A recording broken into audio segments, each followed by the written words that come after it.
గుండాల మండలంలో యూరియా కొరతను నివారించి తక్షణమే పంటలకు సరిపడా యూరియాను అందించాలని సిపిఎం జిల్లా కార్యదర్శి వర్గ సభ్యులు కల్లూరి మల్లేశం కేంద్ర రాష్ట్ర ప్రభుత్వాలను డిమాండ్ చేశారు. ఆదివారం సిపిఎం ఆధ్వర్యంలో గుండాల ప్రాథమిక వ్యవసాయ సహకార సంఘం ఆఫీస్ ముందు రైతులకు సరిపడా యూరియా అందించాలని ధర్నా నిర్వహించి సిఇఓ ఏలే నాగయ్యకి వినతిపత్రం అందజేశారు. గుండాల మండలంలో యూరియా కొరతను నివారించి తక్షణమే పంటలకు సరిపడా యూరియాను అందించాలని సిపిఎం జిల్లా కార్యదర్శి వర్గ సభ్యులు కల్లూరి మల్లేశం కేంద్ర రాష్ట్ర ప్రభుత్వాలను డిమాండ్ చేశారు.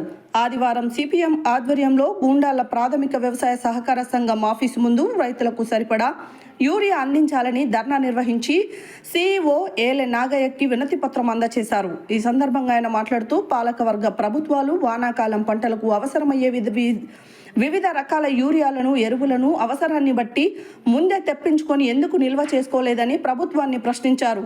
గుండాల మండలంలో అధికారిక లెక్కల ప్రకారం వరి 13,000, పత్తి 920, పెసర 24, కంది 313 ఎకరాలతో పాటు ఇతర పంటలను రైతులు సాగు చేశారని 2,000 మెట్రిక్ టన్నుల యూరియా అవసరం ఉండగా ఇప్పటికే కేవలం 1,024 మెట్రిక్ టన్నులు మాత్రమే వచ్చిందని, మిగతా యూరియా ఎప్పుడు వస్తుందో తెలియక రైతులు బాధపడుతున్నారని అన్నారు. కేంద్ర ప్రభుత్వం నుండి యూరియా రాష్ట్రానికి తీసుకురావడంలో బీజేపీ మంత్రులు, ఎంపీలు పూర్తిగా విఫలమయ్యారని విమర్శించారు.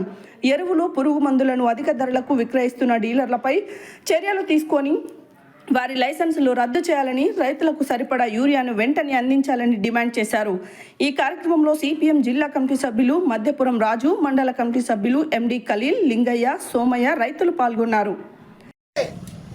ఈరోజు గుండాల మండల కేంద్రంలో రైతులందరూ పొద్దున్న నుండి యూరియా కోసం బార్లు తీరిన పరిస్థితి ఉన్నది. మరి వాళ్ళ ఈ గుండాల మండలంలో 1,500 మెట్రిక్ టన్నుల అవసరం ఉంటే 1,024 మాత్రమే వచ్చిందని చెప్పి సిఇఓ గారు చెప్తా ఉన్నారు. మరి వాళ్ళ ఇంకా 500 మెట్రిక్ టన్నులు రావాల్సినంత రాలేదు. అది కూడా లైన్ పెరిగితే మనిషికి ఒక బస్తా ఇచ్చి పంపే పరిస్థితి ఉన్నది. ఖచ్చితంగా తక్షణం ప్రతి రైతుకు కూడా 2 బస్తాలు ఇచ్చి పంపేటట్టుగా చూసి అవసరాన్ని బట్టి రైతుకు ఎంత వినియోగం ఉంటుందో అంత ఇవ్వాల్సిన బాధ్యత ప్రభుత్వం పైన ఉన్నదని చెప్పి సందర్భంగా డిమాండ్ చేస్తూ గుండాల మండలంలోనే కాదు ఇవాళ యాదాద్రి జిల్లాలో 23,000 మెట్రిక్ టన్నుల అవసరం ఉంటే కేవలం 18,000 మెట్రిక్ టన్నులే వచ్చింది. ఇంకా 5,000 మెట్రిక్ టన్నులు ఇవ్వలేదు. అందుకే కేంద్ర ప్రభుత్వం బాధ్యత వహించి తక్షణమే విడుదల చేయాలి. అదేవిధంగా రాష్ట్ర ప్రభుత్వం కూడా చొరవ చెప్పి ప్రతి రైతుకు అందేటట్టుగా చూడాలని చెప్పి ఈ దేశానికి అన్నం పెట్టే రైతు ఇవాళ వచ్చి లైన్లో నిలబడి ఇలా యూరియాని అడుక్కునే పరిస్థితిలో ఉన్నది. అందుకే ప్రభుత్వం నిర్లక్ష్యాన్ని వీడి ప్రతి రైతుకు యూరియాని సప్లై చేయాలని, లేని ఎడల ఇదే ఆఫీసు ముందు పెద్ద ఎత్తున ముట్టడి చేస్తామని హెచ్చరిస్తా ఉన్నాం. ఇవ్వాలే ప్రతి రైతుకు యూరియాని, ఇవ్వాలే ప్రతి రైతు వ్యవసాయానికి సరిపడా యూరియాని.